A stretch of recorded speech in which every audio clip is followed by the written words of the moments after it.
तो आज मैं आप लोगों को क्लास 11th का कंप्यूटर साइंस का चैप्टर नंबर 1 पढ़ाने जा रहा हूँ। आज जितना हो पाएगा, उसके बाद फिर आगे वीडियो हम लोग कंटिन्यू कर देंगे। Chapter number 1, chapter name is computer system. वैसे में भी हम लोग 6th 7th 8th क्लास में ये कंप्यूटर सिस्टम कई बार पढ़ चुके हैं, और छोटी क्लासों में हम लोग इसको ज्यादातर पढ़ते हैं। ठीक है। आज इसे हम 11th क्लास में पढ़ते हैं। 11th क्लास में इन्होंने क्या क्या दिया हुआ है। तो introduction to computer system. Computer system होता क्या है कि it is an electronic device. ये इलेक्ट्रॉनिक डिवाइस होती है। ये डेटा को इनपुट लेती है, प्रोसेस करती है और फिर आउटपुट देती है। लेकिन इन सारी चीजों के बीच में इनके जो कंप्यूटर सिस्टम होता है, इसमें दो चीजें इनबिल्ट होती हैं। एक तो हार्डवेयर होता है और एक सॉफ्टवेयर होता है। तो हार्डवेयर और सॉफ्टवेयर जो होता है हमारे पास, ये मतलब जब हम लोग किसी भी डॉक्यूमेंट को या फिर किसी भी सॉफ्टवेयर को जब हम चलाते हैं, तो ये जो हार्डवेयर होता है वो एक रिक्वायरमेंट देता है कि मुझे इस तरह का, अगर आप ये सॉफ्टवेयर चला रहे हैं तो मुझे हार्डवेयर कुछ अलग चाहिए, है ना। तो हार्डवेयर अच्छा खासा होना चाहिए, बहुत पावरफुल होना चाहिए। ठीक है, पावरफुल होना चाहिए ताकि हमारा सॉफ्टवेयर लैग ना करे, सिस्टम हैंग ना करे जब वो सॉफ्टवेयर चले हमारा तो। ठीक है। तो आप computer system is an electronic device that can be programmed to accept the data. Accept the data मतलब इनपुट, हम लोग इनपुट कराते हैं, process it and generate the result, means output हम लोगों को देता है। Computer along with the additional hardware software together is called a computer system। Computer अकेला नहीं कंप्यूटर कहलाएगा। कंप्यूटर के साथ में जो उसका हार्डवेयर रहेगा और जो उसमें जो सॉफ्टवेयर रहेंगे, तभी वो पूरी तरह से क्या कहलाएगा, कंप्यूटर कहलाएगा। कंप्यूटर अकेला मॉनिटर नहीं होता है। ठीक है, कंप्यूटर के साथ में जो सीपीयू होता है वो होता है। ठीक है, और जो कीबोर्ड होता है वो होता है, और साथ में माउस होता है, माउस भी होता है। तो इस पूरे पार्ट को मिला करके, मॉनिटर, कीबोर्ड, सीपीयू, माउस, इसको मिला के हम लोग क्या बोलते हैं, एक कंप्यूटर को बोलते हैं। तो कंप्यूटर और कंप्यूटर सिस्टम कैसे बोलते हैं, जो हार्डवेयर होगा, हार्डवेयर मतलब जैसे सीपीयू हो गया, आपका मॉनिटर हो गया, माउस हो गया, कीबोर्ड हो गया, और आपके सीपीयू में जो सॉफ्टवेयर डले होंगे, सॉफ्टवेयर प्लस हार्डवेयर, है ना, सॉफ्टवेयर प्लस हार्डवेयर को मिला के हम लोग क्या बोलेंगे, कंप्यूटर सिस्टम बोल रहे हैं। ठीक है, क्या बोल रहे हैं, कंप्यूटर सिस्टम बोल रहे हैं। आगे देखते हैं। अब computer system primarily compares a central processing unit CPU, memory unit, device and storage device. तो सीपीयू होता है, उस सीपीयू में हम जो कंप्यूटर सिस्टम होता है उसमें प्राइमरली मोस्टली सीपीयू होता है, मेमोरी होती है, इनपुट आउटपुट डिवाइसेस होते हैं और स्टोरेज डिवाइस होते हैं। ये हमारे मतलब सीपीयू में लगे हुए होते हैं। कंप्यूटर जो कंप्यूटर सिस्टम होते हैं वो बहुत अलग अलग साइज के होते हैं, और जैसे जैसे वो साइज के होते हैं उसी उसी टाइप से उसका क्या है, जो परफॉर्मेंस होता है वो भी उसी तरह से होता है। डेस्कटॉप का, लैपटॉप का, टैबलेट का, कंप्यूटर का, स्मार्टफोन का, ये सारे के सारे हमारे पास लैपटॉप, ये सॉरी कंप्यूटर सिस्टम ही कहलाते हैं। ठीक है, ओके। डायग्राम देख लेते हैं। The direct line represented the flow of data single between the component. अब हमारे पास जो डेटा, जो ब्लॉक डायग्राम है, इस ब्लॉक डायग्राम में ये बताया गया कि आपका डेटा कहाँ से कहाँ जाता है। तो गौर से देखो, secondary storage device. Secondary storage device का मतलब होता है हार्ड डिस्क, एचडीडी या फिर एसएसडी। आजकल एसएसडी बच्चों को ज्यादा पता है, हार्ड डिस्क के बारे में भूल चुके हैं। या फिर होता है मेमोरी कार्ड, मेमोरी कार्ड। ठीक है, तो ये क्या होता है हमारे पास, सेकेंडरी स्टोरेज डिवाइस, जहाँ पे डेटा हमारा परमानेंट स्टोर रहता है। प्राइमरी मेमोरी, प्राइमरी मतलब मेमोरी मतलब होता है रैम प्लस रोम। ठीक है, ये क्या होता है, प्राइमरी मेमोरी होता है। यूनिट हुआ, एएलयू हुआ, ये पूरा सीपीयू का पार्ट होता है ना, ये पूरा सीपीयू में होता है। ये जो आपको दिख रहा है, ये पूरा पार्ट किसका होता है, सीपीयू का होता है। तो प्राइमरी जो रैम होती है वो भी सीपीयू में रहती है, कंट्रोल यूनिट भी सीपीयू में रहती है, और अर्थमेटिक लॉजिकल यूनिट भी सीपीयू में रहती है। ये क्या करता है, आपका जो कैलकुलेशन वाला पार्ट है ये कंप्लीट करता है। ठीक है, और कंट्रोल यूनिट, कंट्रोल यूनिट देखो साफ साफ दिख रहा है यहाँ पे, आउटपुट और इनपुट को क्या करता है, वो जोड़े रखता है। कंट्रोल यूनिट का काम और क्या होता है कि जो भी आप कंप्यूटर से डिवाइसेस वगैरह जोड़ते हैं, वो सारी की सारी कंट्रोल यूनिट हैंडल करके रखता है कि कौन सी डिवाइस जुड़ी हुई है कंप्यूटर से, कौन सी डिवाइस नहीं जुड़ी हुई है। ओके, आगे देखते हैं हम लोग। Central processing unit, CPU. ठीक है, सीपीयू के बारे में, it is an electronic circuit of a computer that carry out the actual processing and usually referred as brain of computer. It is commonly called processor also. इसको हम लोग क्या बोलते हैं, प्रोसेसर भी बोलते हैं। सीपीयू को क्या बोलते हैं अपन लोग, प्रोसेसर बोलते हैं, ठीक है। Physically CPU can place on one or more microchip called integrated circuit, IC. इसमें सीपीयू के अंदर कई सारी आईसीज वगैरह लगी हुई होती है, माइक्रोचिप वगैरह लगी हुई होती हैं, ठीक है। The IC compare semiconductor material, ठीक है। The CPU give the instruction data through, CPU क्या करता है, इंस्ट्रक्शन देता है, ठीक है। इंस्ट्रक्शन जैसे कीबोर्ड से हमारे पास ये इनपुट डिवाइसेस है हमारे पास सारी, ये कौन सी है, इनपुट डिवाइसेस। इनपुट डिवाइसेस मतलब जिससे डेटा हमारा कंप्यूटर में जाता है, ठीक है, ना कि हमें दिखता है, इस मतलब नहीं, जो कंप्यूटर में हम लोग जिससे भेज सकते हैं डेटा, है ना। जैसे कि आपका कीबोर्ड हो गया, माउस हो गया, स्कैनर हो गया, ठीक है। टच स्क्रीन होती है ना मॉनिटर में, तो हम लोग उसको क्या कर सकते हैं, टच करके भी डेटा को भेज सकते हैं। तो CPU is give instruction and data through the program, program के थ्रू हम लोग क्या करते हैं, डेटा को इंस्ट्रक्ट करते हैं। The CPU then fetch the program and data from a memory and perform arithmetic and logical operation as per the given instruction and store the result back to the memory while processing is stored, ठीक है। Processing the CPU store the data as well as instruction, CPU क्या करता है, जो data होता है वो रख लेता है, ठीक है। इंस्ट्रक्शन के फॉर्म में डेटा को क्या कर लेता है, रख लेता है अपनी लोकल मेमोरी में, रजिस्टर में, मतलब रैम में रख लेता है, ठीक है। और फिर क्या करता है, फिर क्या करता है, CPU chip they are limited size and numbers, different register are use to storage data instruction to the intermediate result, और कुछ रिजल्ट के लिए अलग अलग मेमोरीज होती हैं, वहां पे भी डेटा हमारा यहाँ वहाँ शिफ्ट हो जाता है। CPU has two main component, arithmetic ALU, arithmetic logical unit, and CU मतलब कंट्रोल यूनिट।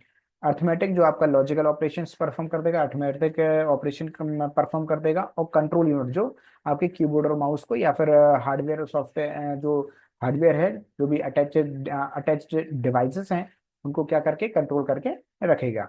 तो देखो ये बता रहा है, ALU perform all the arithmetic and logical operation that need to be done and perform the instruction to the program. And CU control the sequential instruction execution, interpret instruction guided data flow through the computer memory. ALU input and output devices, CPU also properly known as microprocessor. We will study more about the next section. ठीक है।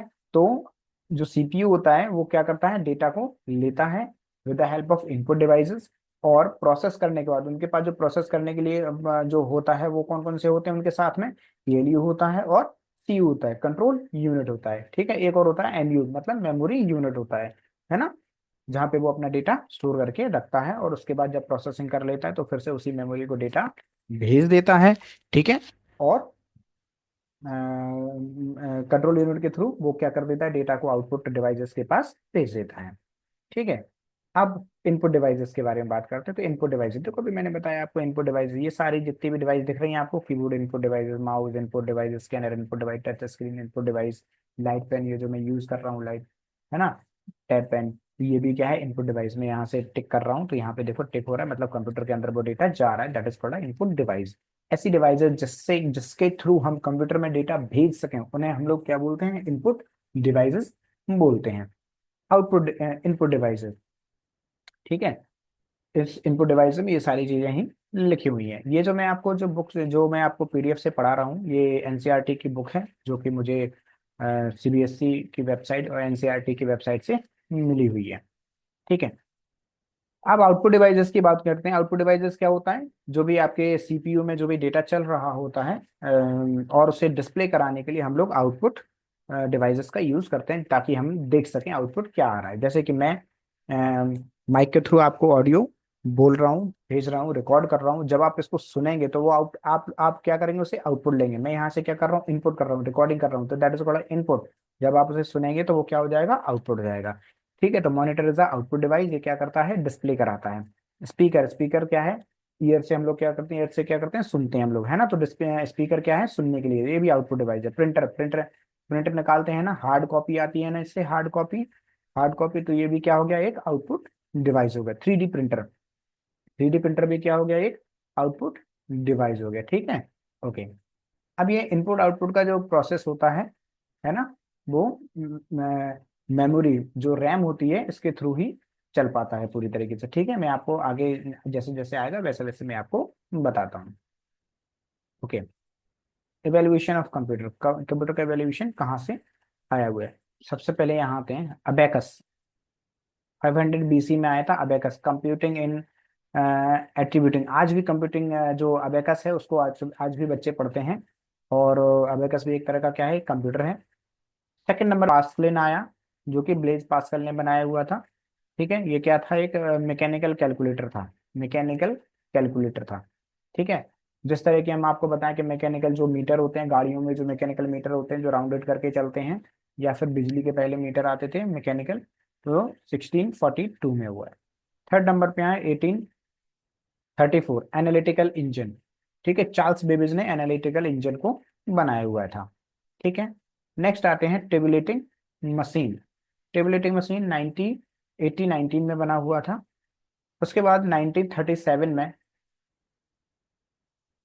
Turing Turing machine आया, ठीक है। The Turing machine concept was the generate the purpose of the programmable machine that is capable to solve any problem and executing the program. Shorted punch card, punch card जैसे like memory होती थी, उस punch card में हम लोग क्या करते, data को भर देते या प्रोग्राम को भर देते तो वो हमारा रिजल्ट देने शुरू कर देता था। 1945 में हमारे पास आया क्या, ENIC, ठीक है। जॉन वॉन ने इसको क्या किया था, डेवलप किया हुआ था, ठीक है। इसके बाद आते हैं 1947 में ट्रांजिस्टर, ठीक है। ट्रांजिस्टर मतलब वैक्यूम ट्यूब। तो vacuum tube were replace by the transistor. जो वैक्यूम ट्यूब जो बन रही थी ENIC, यहाँ पे जो है ना वो वैक्यूम ट्यूब आना शुरू हो गई थी, यहाँ पे वैक्यूम ट्यूब आना शुरू हो गई थी। फिर यहाँ पे 1947 में क्या बना, ट्रांजिस्टर बना, वैक्यूम ट्यूब को उसने क्या कर दिया, रिप्लेस कर दिया, ठीक है।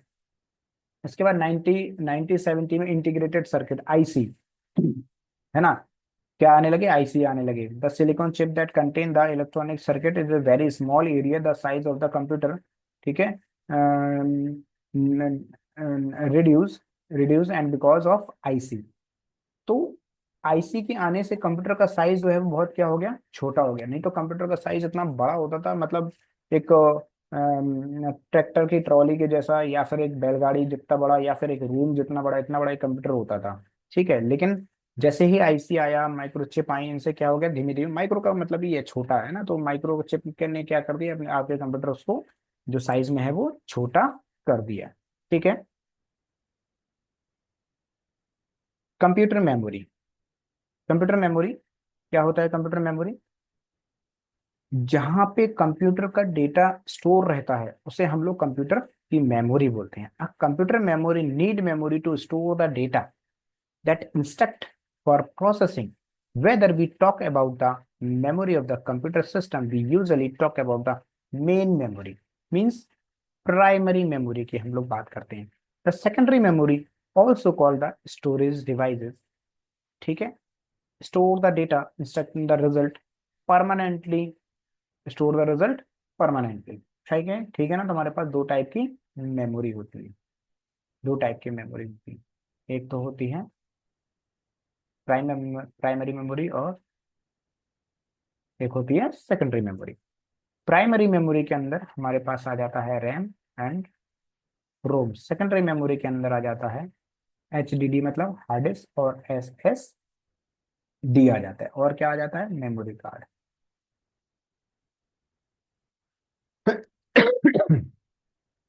यहाँ पे मैं आपको बता दूं प्राइमरी मेमोरी, देखो साफ साफ समझ में आ रहा है। प्राइमरी मेमोरी, प्राइमरी का मेमोरी का मतलब क्या होता है कि जब भी हम इनपुट कराते हैं तो सबसे पहले जाकर के प्राइमरी मेमोरी में डेटा हमारा स्टोर होता है, और ये टेम्परेरी डेटा स्टोर होता है। जैसे ही लाइट ऑफ होती है, जैसे ही कंप्यूटर ऑफ होता है, ये डेटा हमारा इरेज हो जाता है, ठीक है। तो प्राइमरी मेमोरी मतलब सबसे पहले जैसे ही हम कोई भी डिवाइस से इनपुट कराते हैं तो firstly store in primary memory, means RAM. RAM is a primary memory. ROM, ROM में क्या होता है, रीड ओनली मेमोरी। ये हमारे चिप में डेटा भरा हुआ होता है ना, जो चिप होती है हमारे पास, वहां पे जो जो माइक्रो चिप लगी होती, छोटी छोटी जो चिप लगी होती है प्रोसेसर के पास में, मदरबोर्ड में, वहां पे ऑलरेडी डेटा, जो बूटिंग जो प्रोसेस होती है ना, वो रोम के थ्रू होती है ना। रीड ओनली मेमोरी, कंप्यूटर क्या करता है, उसको रीड करता है सिर्फ, है ना। क्यों, आपका आपका जो कंप्यूटर है वो क्या हो जाए, बूट हो जाए। तो रोम वहां पे आ गया। रैम, रैम मतलब random access memory. Random access memory में क्या होता है कि मान लो आपके 8 GB की रैम है या 4 GB की रैम है, तो रैम, मैं आपके पास सबसे पहले डेटा गया, उसने सीपीयू को भेज दिया, फिर आपने कुछ डेटा दिया तो रैम के पास गया, फिर उसने सीपीयू को भेज दिया, सीपीयू ने रैम को दिया, रैम ने मॉनिटर को उठा के दे दिया डेटा। तो इससे इस तरह से क्या होता है, जो प्राइमरी मेमोरी होती है वो मेन मेमोरी होती है कि कोई भी इनपुट आना और आउटपुट आना सबसे पहले प्राइमरी के पास आएगा। ठीक है, इनपुट होगा वो सीपीयू के पास जाएगा, सीपीयू फिर से प्राइमरी मेमोरी के पास भेजेगी, प्राइमरी मेमोरी डिस्प्ले कराएगी, है ना। तो मान लो हमारे पास ये सीपीयू है, ठीक है, और ये हमारे पास प्राइमरी मेमोरी है, ठीक है, ये इनपुट है और ये क्या है, आउटपुट है यहाँ पे, ये आउटपुट हो गया, ठीक है। एक मिनट इसको erase कर दूं मैं, ये आउटपुट है। तो अब आज समझने की कोशिश करो जरा कि इनपुट किया मैंने, सबसे पहले प्राइमरी मेमोरी के पास गया, फिर सीपीयू के पास गया, सीपीयू ने डेटा को क्या कर लिया, एग्जीक्यूट करा दिया, फिर से प्राइमरी मेमोरी के पास भेजा और फिर उसे आउटपुट के पास भेज दिया। ठीक है, तो इस टाइप से प्रोसेसिंग चलती रहती है मेमोरी की, खास करके। आगे आते हैं।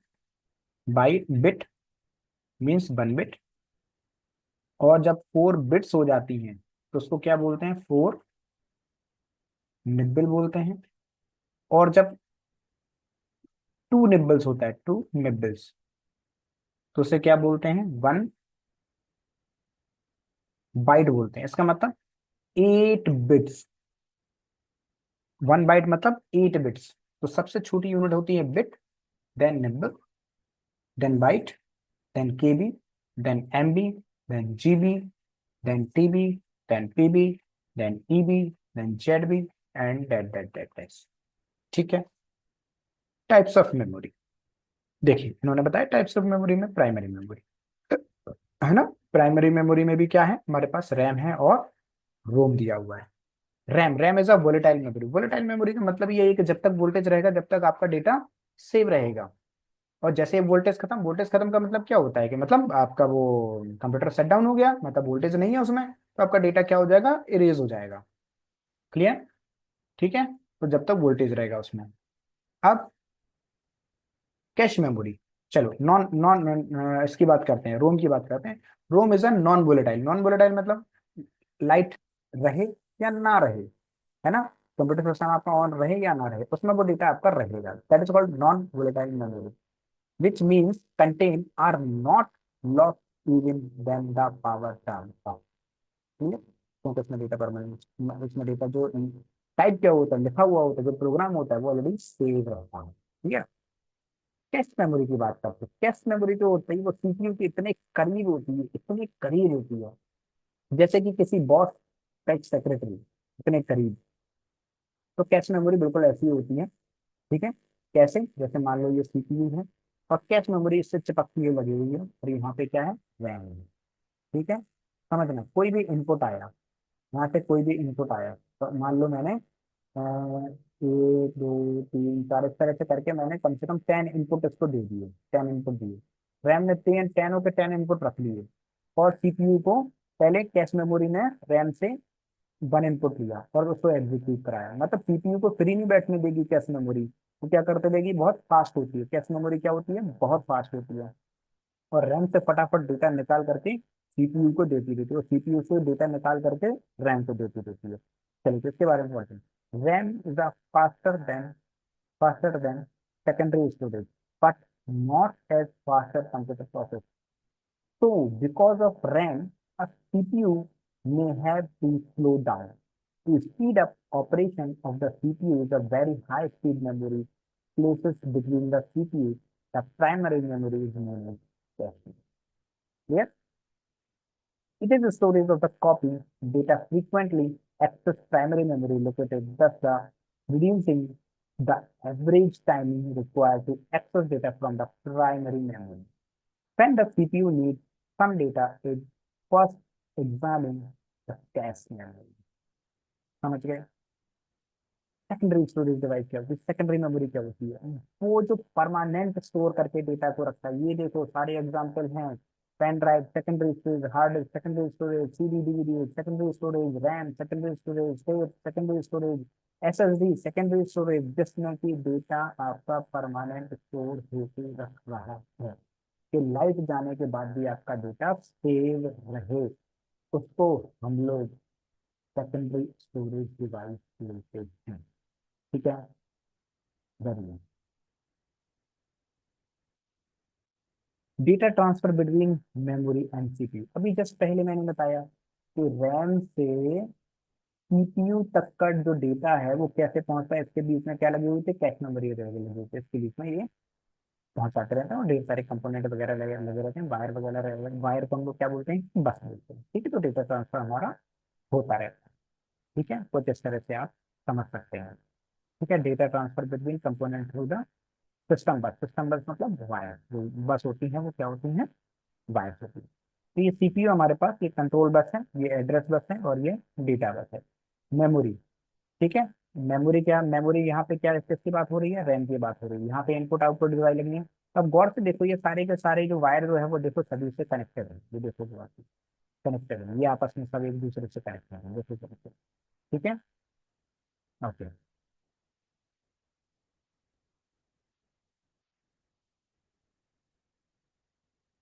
माइक्रो प्रोसेसर, माइक्रो प्रोसेसर साफ साफ समझ में आ रहा है कि computer CPU use to occupy a large room or multiple cabinet.